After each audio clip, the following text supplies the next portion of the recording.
It is Friday, August 18th. Let's talk PlayStation. Welcome back, everyone, to another granular episode of LTPS. This week, we actually have a number of classic game news stories, oddly enough. So as always, let's begin with our PS Plus reminder. The August PS Plus Essential Games are live on PSN, so make sure you claim those. Also, PlayStation Plus Extra and Premium, that lineup is live on PSN as well, and that also means there's a new lineup of titles that are going to be expiring in about 30 days. So this is your last chance to play these games on, I think, just strictly PlayStation Plus Extra, so there's no titles in here that fall under Premium, but some pretty high-profile games in here, like Deathloop, Chicory, both Watch Dogs. You've got Nidhogg 2 on there, which that one's really fun.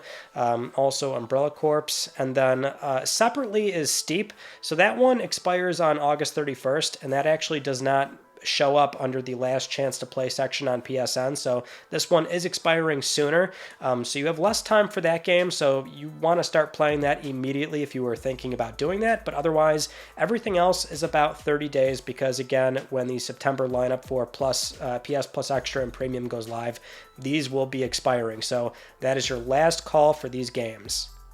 Now, in other PlayStation Plus news for classic titles, the one thing we do know is that there's a handful of titles on Premium that are only accessed from subscribing to Premium. A lot of classic games you can buy a la carte, but a few you were not able to buy, and it seems like we can now chalk that up to some kind of publisher agreement because these are four Bandai Namco titles that are now finally available to buy separately. So you don't need Premium anymore if you want to buy and play Mr. Driller, Tekken 2, Ridge Racer 2, or Ridge Racer Type 4. And it seems like that was just simply a publisher thing, which I believe these titles also are now in the grandfathering thing, right? So if you bought these titles, on PlayStation Network from PSP or PlayStation 3, then in theory, users are reporting that you should be able to just go to the PlayStation Store, and there's now a download option to let you just pull those items, and you can start playing them on your PS4 or PS5, which is good, because again, it did seem like there were only a few titles in there, but perhaps that's one option that Sony will,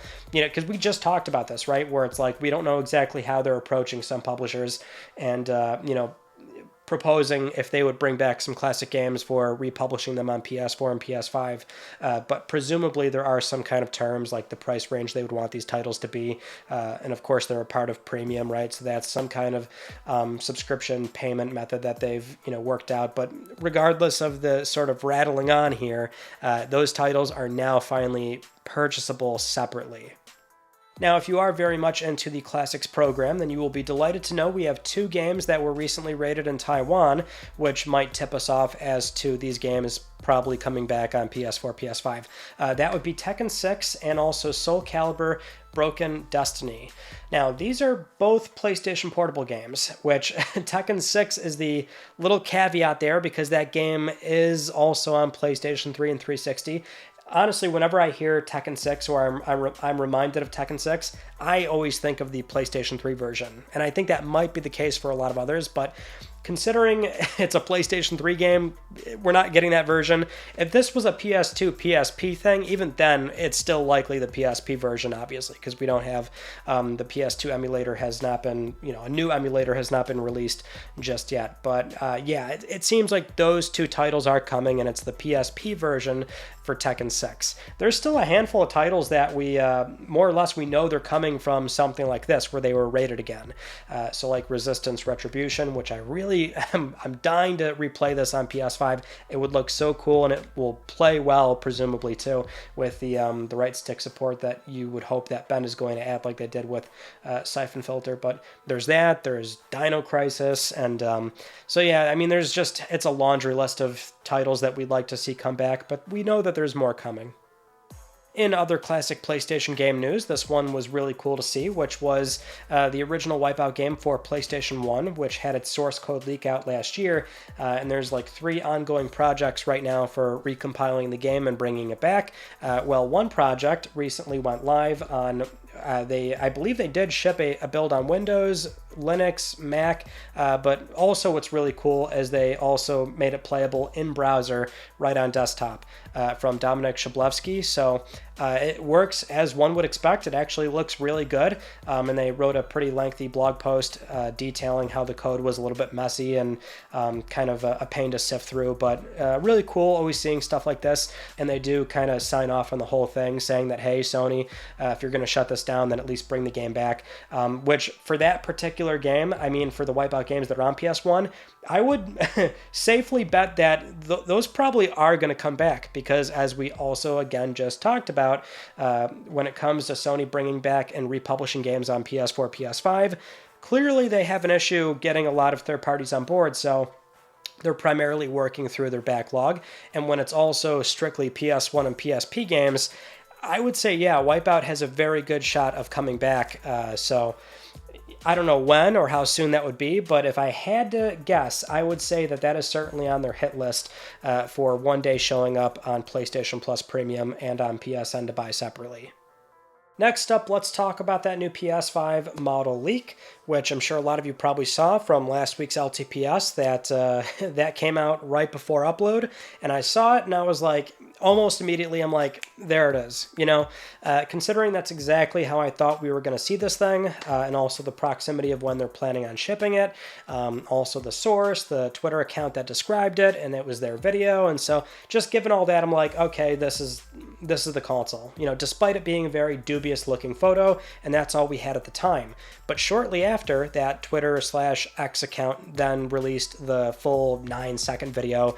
That's the account at BWE_dev. And so it's a very short video, but it shows somebody, showing off the console from all angles, which if it wasn't obvious, it's because the console is an empty shell. That's why they're able to palm this thing like it's the weight of a feather. So considering PS5 is usually 9-10 something pounds, but yeah, it's an empty shell is what they're playing with here. But we can at least see that this is the real deal. That is the new model console, which they do also say the model number is CFI 2016, which that is kind of important here because there is no denominations of AB, which would denote if it's a disc or a digital console during manufacturing, but that's not the case. They're manufacturing one box, and now at retail, it's just a matter of, different SKUs that will have either the disk drive included or not included.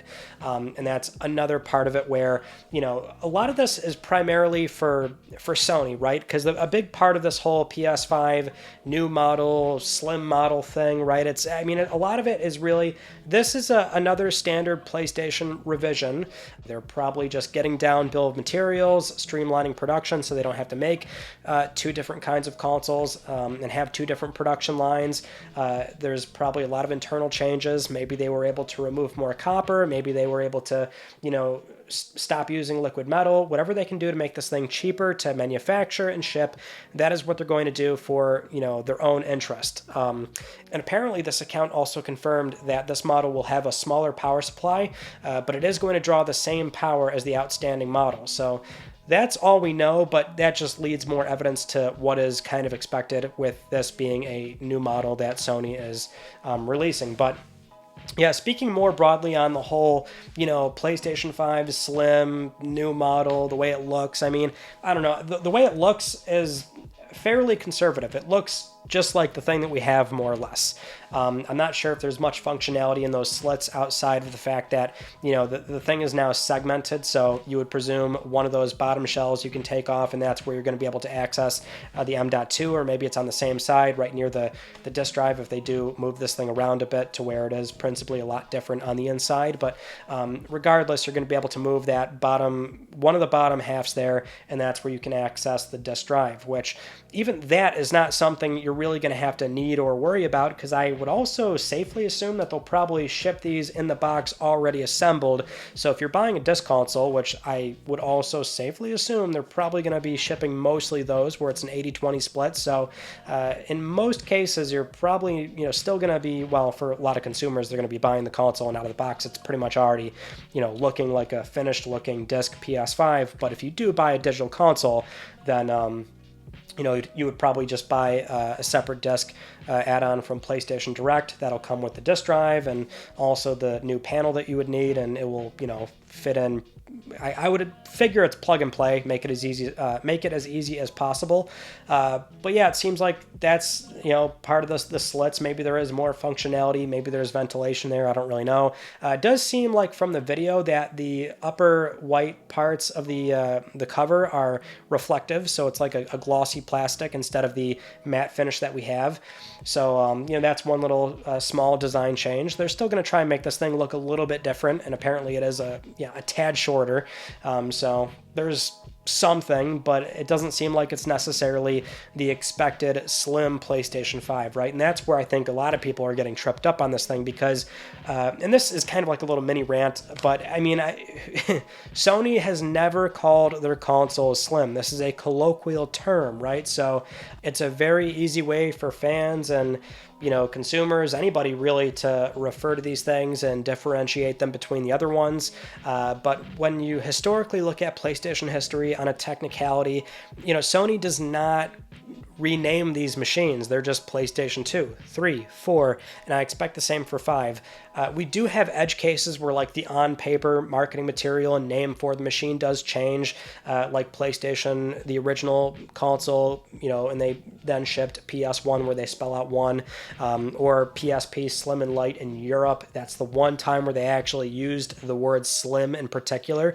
But when you've got 15-something years of like the slim terminology being the expected norm, and then you see this machine where it doesn't really look all that different in terms of the size and the footprint. Because even me, before this, the rumors kicked off and we found out that it's not going to be much smaller, even I at the time was like, this is year 3, we should be getting our PS5 Slim.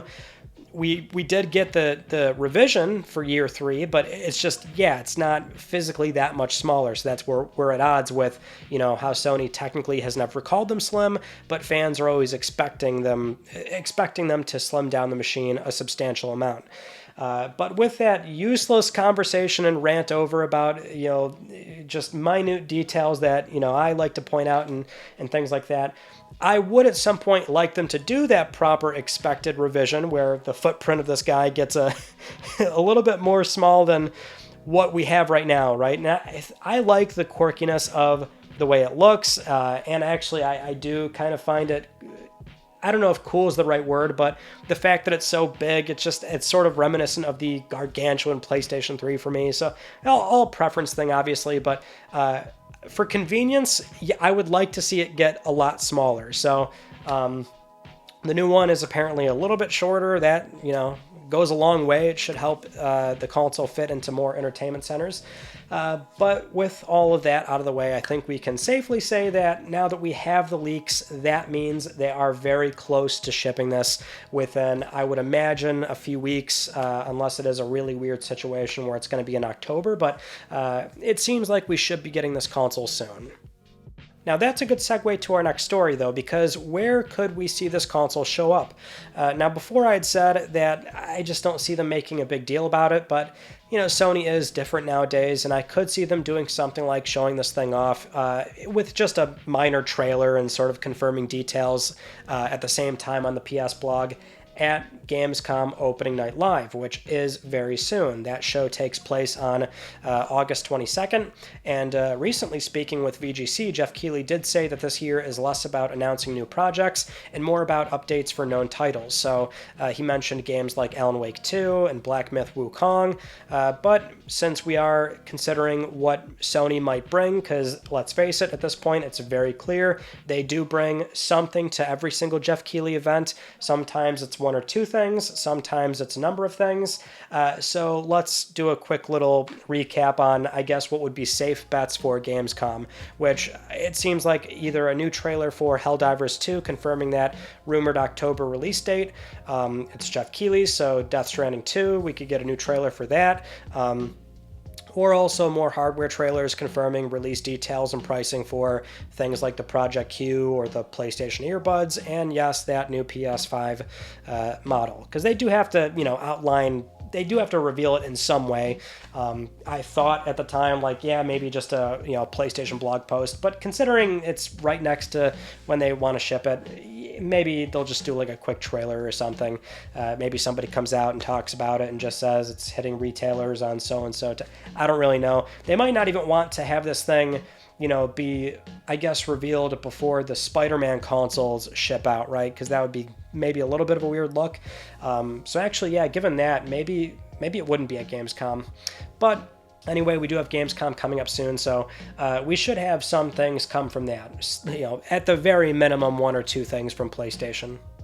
Moving on to our next story, we have a very rare appearance, well, not really an appearance, but a brand new comment made from the PS5 system architect Mark Cerny, where he was explaining how the Dolby Atmos support works on PS5. This was actually a response to Digital Foundry, where they were speculating on their recent, one of their recent shows about how it works, that maybe, the Tempest 3D audio data is being repackaged into the Atmos container, and that elicited a response from Sony's marketing team, where the system architect himself did elaborate further on how it works exactly. So he provided a pretty lengthy letter that, we'll paraphrase here, but Cerny was explaining ambisonic audio and how 36 channels is common, allowing for good locality for the audio. A sound source is added based on location, and then the audio designer keeps good control of the mixing, filters, and strategies like dynamic range compression. And then these ambisonic channels are handed off to the Tempest 3D audio tech engine for rendering, which will then use the player's HRTF profile or the 3D audio profiles that you select in PS5 settings, and then also speaker locations to create an appropriate stream for each speaker. He also says ambisonic channels encode in all directions, including above the player. So prior to this update, the Tempest engine already renders this into headphones, TV speakers, 5.1 and 7.1 audio setups, and it will render it much in the same way for 7.1.4 Atmos. Cerny calls this first-class support with latency identical to 5.1 and 7.1. So Cerny concludes with, and I quote here, "As a result, the 7.1.4 experience for existing games should be quite good. It is true that the game teams could not test with these speaker setups, but support should be pretty automatic. The necessary game audio data is already there in ambisonic form. Going forward, there's an opportunity for an improvement as the sound designers can verify the highest quality of audio on 7.1.4 speaker setups as well." So there you have it, a very rare appearance of Mark Cerny explaining the Tempest 3D audio tech engine and how they're, how it handles audio already and how that's translating to 7.1.4 channels with, I don't know if relative ease is the right word here, but describing, how they're able to get those upper sounds coming in and how it's a very retroactive thing. And I'm not really an audio guy, so I'm not going to be able to speak on this much more beyond that, but based on initial testing, what John from Digital Foundry is saying and a few others, it seems like, there is not that much latency at all, not to the degree that the problem is appearing on Xbox and PC. So that's good, despite, I guess, the consensus being right now that it doesn't sound nearly as rich and robust, but given that they are playing a bunch of titles that are dealing with this sort of, retroactive mix, and they're not, we don't have any games just yet that have, a sort of specialized Dolby Atmos mix. That might be the case, but at least now we know with this upcoming firmware, that's going to be an option for game teams moving forward. Moving on to our next story, as revealed by PlayStation.com, it seems like Spider-Man 2 is not only going to have a range of accessibility options, which, at this point I think we all kind of expect, but a lot of new ones as well. And it's always really cool to hear some of the new toggles and things that you can adjust and, play around with. And again, if it's something that you need, it's now there. And one interesting thing that Spider-Man 2 is going to allow you to do is just straight up slow down the game. You can actually toggle it between 70, 50, and 30% of the full speed, and you can switch back to regular speed at any time, but something where you can do that for what is going to be a very high-paced game with the web swinging throughout the city and a lot of the combat, the web swinging in particular, where we know it's going to be a lot faster for the traversal, so that's really interesting. But they do also outline there's new audio screen reader support for reading things all out loud for any text that's in the menus. Also captions, on-screen captions, and audio descriptions are available for cinematic scenes, and there's probably a host of other things in there that they have not talked about or revealed just yet, but Yeah, it really is so borderline fascinating just how many extra things they can add and, sort of allow players to adjust. It's just, it's really cool that they've doubled down on this in a big way. Next up, this one was pretty silly, but, as always with these things, some headlines get written and, context gets lost, in particular with the Japanese language. So this is from the well-known Final Fantasy producer Naoki Yoshida, where recently they were speaking with this Taiwanese channel, and it was a very casual setting from the way that it appeared if you were to actually watch the video and see the interview. But the headlines that were being written is that the producer said that it would be a lot better for consumers and for developers if there was only one game platform, which is kind of a headline that writes itself because it's going to elicit a lot of conversation. But apparently what was really said, courtesy of at Genki_JPN over on Twitter, that what he actually said in context was it would be easier for players and for developers if there were only one platform. And preceding that, Yoshida was certainly kind of joking, and they're pouring drinks and having fun and laughing, and just, the context is always really important. He even said, like, oh, I probably shouldn't say this, and sure enough, that's exactly what happened. Headlines go out, he said this when it's not really what he meant.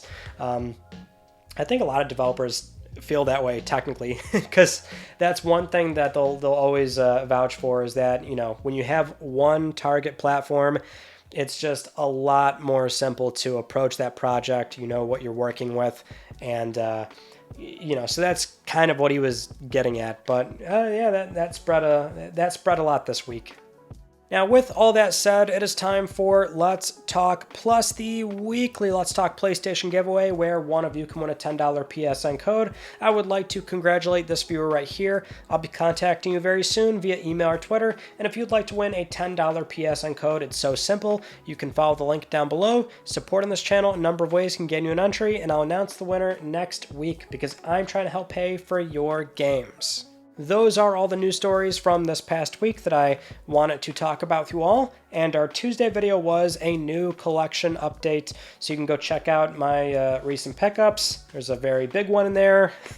A lot of fun spending that kind of cash on one game, but I'm glad that I got that one done, so you can go check out what's going on there with the collection. But otherwise, that is it. So that concludes this week's episode of Let's Talk PlayStation. I'm Ryan Benecki. Thank you all so much for talking with me, and I will see you all next Friday.